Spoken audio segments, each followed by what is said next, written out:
प्रिय मित्रों, हर हर महादेव, जय मां अम्बे। आशा करता हूँ कि आप लोग भी कुशल मंगल से होंगे। तो मित्रों, इस वीडियो के माध्यम से हम बतलाने वाले हैं मुहूर्त विश्लेषण के अंतर्गत चौघड़िया क्या है और इसका प्रयोग कब करें, किस कार्य में करें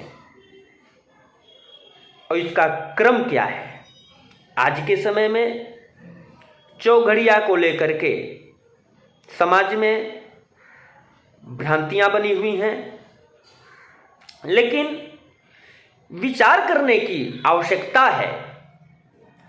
मुहूर्त प्रकरण के अंतर्गत देखिए, ध्यान देने की बात है कि मनुष्य कोई भी शुभ कार्य करने से पूर्व शुभ समय की आवश्यकता उसे पड़ती है और हर व्यक्ति चाहता है कि जिस कार्य में हम हाथ डालें वह निर्विघ्नता पूर्वक संपन्न हो। लेकिन आज के समय में हर कार्य में चौघड़िया को लोग ग्रहण कर रहे हैं, लेकिन यह उचित नहीं है, यह शास्त्रोक्त नहीं है, जिसका हम विश्लेषण इस वीडियो के माध्यम से करने वाले हैं। आप इस वीडियो को पूरा देखिएगा तो सारी बातें क्लियर होंगी और समझ में बातें आएंगी। अब जो चौघड़िया है, चौघड़िया हमारे मुहूर्त शास्त्र के अंतर्गत उत्तर भारत में जो ज्योतिष की पुस्तकें हैं उसमें चौघड़िया नाम से कोई मुहूर्त नहीं है। इसमें हमने देखा, अनुभव किया कि जो यामार्ध है, यामार्ध का नाम आया है, यमघंट का नाम आया है, तो उसी को लोग रूपांतरण करके चौघड़िया का नामकरण किए। आधुनिक पुस्तकों में चौघड़िया का नाम दिए, लेकिन शास्त्रोक्त इसका प्रामाणिक रूप से यह नहीं मिला। इसका नाम यामार्ध है। अब ध्यान देने की बात है कि दिनमान तथा रात्रिमान को 8 से विभाजित करने पर यह स्पष्ट रूप से यामार्ध होगा। इसका शुद्ध नाम यामार्ध है। यामार्ध नाम आता है, ग्रंथ में मिलता है, जिसको आज चौघड़िया के नाम से जानते हैं लोग। यह चौघड़िया का मान प्राप्त हो जाता है। अब स्थान एवं काल के भेद के अनुसार चौघड़िया का मान घटता बढ़ता रहता है। जैसे सूर्योदय का मान हर स्थान पे घटता बढ़ता रहता है, उसी तरह से इसका भी मान घटता बढ़ता रहता है। अब महाराष्ट्र में एक पंचांग है, दांते पंचांग। उसमें एक श्लोक आता है, श्लोक दिए हुए हैं। उद्वेगश्चामृतो रोगो लाभः शुभम चरो मृतिः सूर्यः शुक्रो बुधः चंद्रो मंदो जीवो धरा सुतः। अब इसमें जो क्रम है चौघड़िया का, रविवार के दिन उद्वेग से चौघड़िया का आरंभ होगा, जो सूर्योदय से प्रारंभ होता है। लगभग इसका मान एक चौघड़िया का 1.5 घंटा रहता है। इसका मान घटता बढ़ता रहता है, निश्चित नहीं रहता है, लेकिन लोग 1.5 घंटा के लगभग इसका मान ले रखे हैं। चंद्रमा यानी सोमवार के दिन अमृत की चौघड़िया रहती है सूर्योदय के समय। मंगलवार के दिन रोग के चौघड़िया से आरंभ होता है। बुधवार के दिन लाभ के चौघड़िया से आरंभ होता है। गुरुवार के दिन शुभ चौघड़िया से आरंभ होता है। शुक्रवार के दिन चर नामक चौघड़िया से आरंभ होता है और शनिवार के दिन काल नामक चौघड़िया से आरंभ होता है। अब जैसा चौघड़िया का नाम है उसके स्वामी उसी हिसाब से हैं।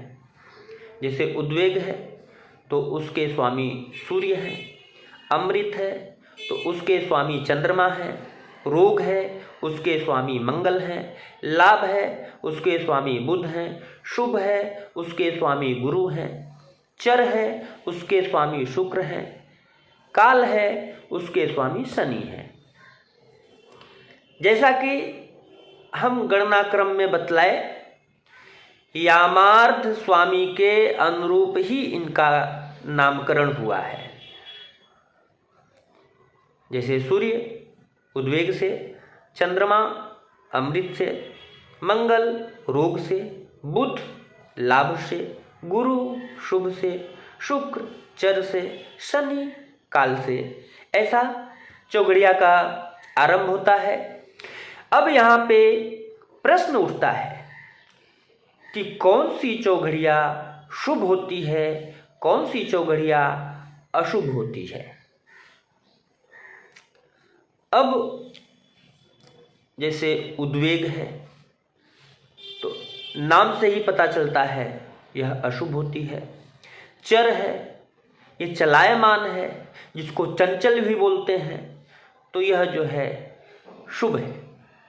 लाभ है यह शुभ है। अमृत है यह शुभ है। काल है यह अशुभ है। शुभ है शुभ है और रोग है यह अशुभ है। जैसा नाम वैसा उसका फल भी होता है।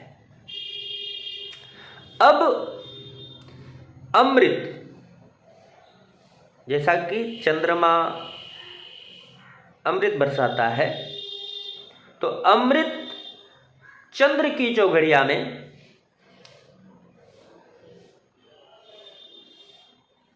यात्रा, भ्रमण इत्यादि सभी शुभ कर्म करना चाहिए। यह यात्रा के लिए अमृत नाम की चौघड़िया, सोमवार के दिन अमृत नाम की चौघड़िया जो है यह शुभ होती है। इसमें यात्रा इत्यादि निर्विघ्नता पूर्वक संपन्न होते हैं। अब शुक्रवार के दिन चर चौघड़िया में या शुक्रवार का दिन ले लीजिए या चर की चौघड़िया ले लीजिए, नृत्य, हास्य, मनोरंजन, मित्रता, कला इत्यादि शुभ कर्म संपन्न कर सकते हैं। यहाँ पे भी प्रश्न बनता है, क्या सभी शुभ कार्य में चौघड़िया को ग्रहण करना चाहिए अथवा नहीं। तो केवल यात्रा में ही चौघड़िया को ग्रहण किया गया है, अन्यत्र नहीं। विशेष रूप से आपत्ति काल में यह विचारणीय होता है। अब चौघड़िया स्वामी के दिशाशूल में यात्रा नहीं करनी चाहिए। जो चौघड़िया का स्वामी है उसके दिक्शूल में यात्रा वर्जित है। ध्यान देने की बात है, आज के समाज में जो भ्रामक स्थिति फैली हुई है, शीघ्रता में कोई भी यात्रा मुहूर्त न बनता हो या एकाएक यात्रा करने का अवसर मौका मिल रहा हो, उस अवसर के लिए विशेष रूप से चौघड़िया मुहूर्त का उपयोग करना श्रेयस्कर होता है। लेकिन अब तो प्रायः हर कार्य में, चाहे गृह प्रवेश हो, चाहे गृहारंभ हो, चाहे वैवाहिक कार्य हो, चौघड़िया का मुहूर्त जनता में अपना स्थान बना रखा है, विचारणीय विषय है। जबकि शास्त्रों में स्पष्ट रूप से आता है कि यात्रायाम दिवारात्रौ अष्टमांश वशेन वार वेला। हमारे ज्योतिष शास्त्र के अंतर्गत, मुहूर्त चिंतामणि के अंतर्गत, मुहूर्त मार्तंड के अंतर्गत, मुहूर्त ग्रंथों के अंतर्गत इसको वार वेला का नाम दिया गया है। तो चौघड़िया का विचार केवल यात्रा में करना है, स्पष्ट रूप से यह प्रमाण है। यात्रायाम दिवारात्रौ अष्टमांश वशेन वार वेला। तो यह 8 भाग में विभक्त किया गया है, 8 दिन की और 8 रात्रि की। यह वार वेला कितनी हुई? 16। अब यह जो वार वेला का हम चर्चा कर रहे हैं, किसी भी शुभ कर्म के मुहूर्त शोधन हेतु काल के सभी पक्षों पर अवश्य विचार कर लेना चाहिए। मुहूर्त शोधन एक बहुत अत्यंत जटिल प्रक्रिया है और हर विद्वानों को विश्लेषण करते समय, मुहूर्त शोधन करते समय ध्यान देना चाहिए।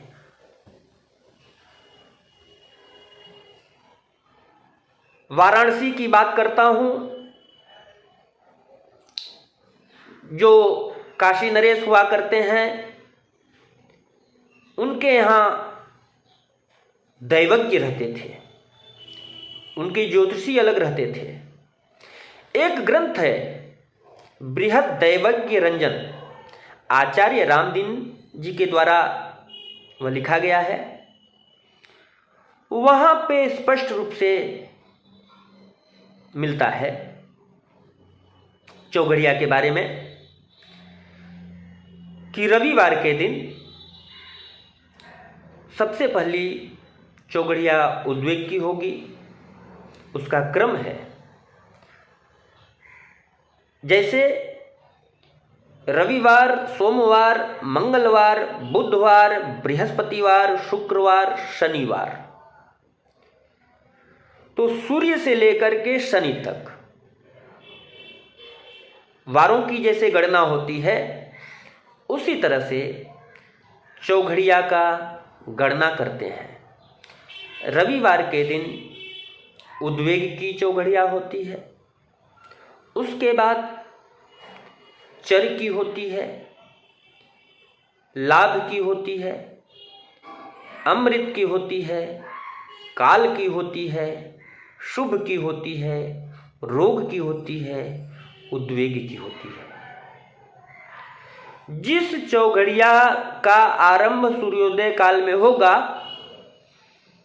वही सूर्यास्त के पहले होगा। अब उद्वेग पे समाप्त हुआ। अब सूर्यास्त के बाद, उद्वेग के बाद किसका क्रम आता है? चर का। तो रविवार के दिन सूर्यास्त के बाद फिर चर, लाभ, अमृत, काल, शुभ, रोग, उद्वेग, फिर चर, सूर्योदय से पहले तक। सोमवार के दिन की चौघड़िया का आरंभ होगा अमृत से, जैसा कि श्लोक में बताया गया। तो अमृत, काल, शुभ, रोग, उद्वेग, चर, लाभ, अमृत, यह क्रम है। रात्रि में काल, शुभ, रोग, उद्वेग, चर, लाभ, अमृत, काल। मंगलवार के दिन सूर्योदय के समय रोग की चौघड़िया रहेगी, क्रम चलेगा रोग, उद्वेग, चर, लाभ, अमृत, काल, शुभ, रोग। वही सूर्यास्त के बाद उद्वेग, चर, लाभ, अमृत, काल, शुभ, रोग, उद्वेग। इसी तरह से वारों का क्रम बढ़ता रहेगा। अब ये चौघड़िया है क्या? अष्टमांश, वारवेला, यामार्ध, चतुर्घटिका, प्रहरार्ध इत्यादि नामों से चौघड़िया को जाना जाता है। अब यह चौघड़िया 4 घटी की होती है। 4 घटी में 96 मिनट होते हैं, तो एक चौघड़िया का मान 96 मिनट का होता है। दिन में 4 याम यानी प्रहर, रात्रि में 4 प्रहर। तो अब जो 4 याम हैं, 4 प्रहर हैं, तो 4 4 ये 8 प्रहर हो गए। अब यामार्ध, प्रहरार्ध दिन में 8 और रात्रि में 8 यह यामार्ध यानी चौघड़िया होते हैं। तो 8 दूना 16, यह जो है 16, एक अहोरात्र में 16 संख्या इनकी होती है। वार क्रम से जैसा बृहद दैवज्ञ रंजन में क्रम बतलाए, तो वार क्रम से षष्ठ वार स्वामी यामार्धपति चौघड़िया का क्रम होता है। कुछ लोग रात्रि में पंचम क्रम कर दिए, लेकिन बृहद दैवज्ञ रंजन जो क्रम दिन में वही क्रम रात्रि में। जो बातें समझ में आती हैं और क्रम भी करने में जनमानस के लिए असुविधा नहीं रहती है। एक ग्रंथ है साउथ की, जिसका नाम है षट पंचाशिका। उसमें श्लोक आता है, दिवा षट क्रमेणैव रात्रौ पंच क्रमेण च, यानी कि दिन में 6 के क्रम से गणना करें और रात्रि में 5 के क्रम से गणना करें। वारेशा दर्धयामानम पतयः कीर्तिता बुधैः। तो स्थान का अलग अलग मत है, अपने मत के हिसाब से गणना होती है।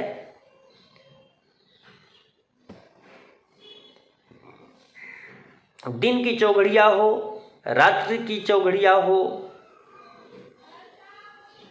बस अंतर इतना ही है कि अपने यहाँ क्रम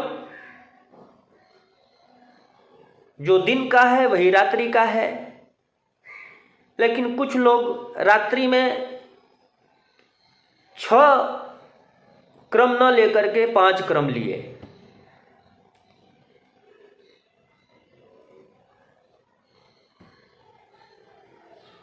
तो यह जो यात्रा के लिए है, यात्रा में हमको यह विचारणीय होता है। यात्रा में जैसा कि हम बतलाए, यात्रा के लिए तो यात्रा में इस चौघड़िया का मुख्य विचार करते हैं। रविवार के दिन यानी रविवार को उद्वेग की पहली चौघड़िया होती है, जिसके स्वामी सूर्य है। तो इस दिन उद्वेग की चौघड़िया में पश्चिम एवं दक्षिण दिशा में यात्रा नहीं कर सकते हैं। दूसरी चौघड़िया चर की होगी, जिसके स्वामी शुक्र है, तो इसमें पश्चिम एवं दक्षिण की यात्रा नहीं कर सकते हैं। तीसरी चौघड़िया लाभ की होगी, जिसके स्वामी बुध हैं। इसमें उत्तर और पश्चिम दिशा की यात्रा नहीं कर सकते हैं। चौथी चौघड़िया अमृत की होगी, इसके स्वामी चंद्रमा है। इसमें पूर्व और उत्तर की यात्रा नहीं की जा सकती है। पांचवी चौघड़िया काल की होगी, जिसके स्वामी शनि हैं। इसमें पूर्व और उत्तर की यात्रा हम नहीं कर सकते हैं। तो इसी तरह से जो क्रम है, इस क्रम से हम यात्रा का विचार करते हैं और चौघड़िया का ग्रहण यात्रा में करते हैं। तो इस वीडियो में चौघड़िया के बारे में चर्चा की गई। यह वीडियो आप लोगों को कैसा लगा कमेंट बॉक्स में अवश्य लिखिएगा। और जो भ्रामक स्थितियां हैं उससे बचने की आवश्यकता है। और अगर यह जानकारी आपको अच्छी लगी हो तो सब्सक्राइब अवश्य दे दीजिएगा। बगल में घंटी बनी हुई है, उसको ऑल कर दीजिएगा। और कमेंट के माध्यम से अपने विचार अवश्य लिखिएगा। किसी भी प्रकार की कोई शंका होगी तो आप कमेंट करेंगे। हम हमेशा तत्पर रहते हैं शंका समाधान करने के लिए। अगले वीडियो में फिर मिलेंगे नए विश्लेषण को लेकर के। तो आज के लिए इतना ही। तब तक के लिए हर हर महादेव, जय मां अम्बे।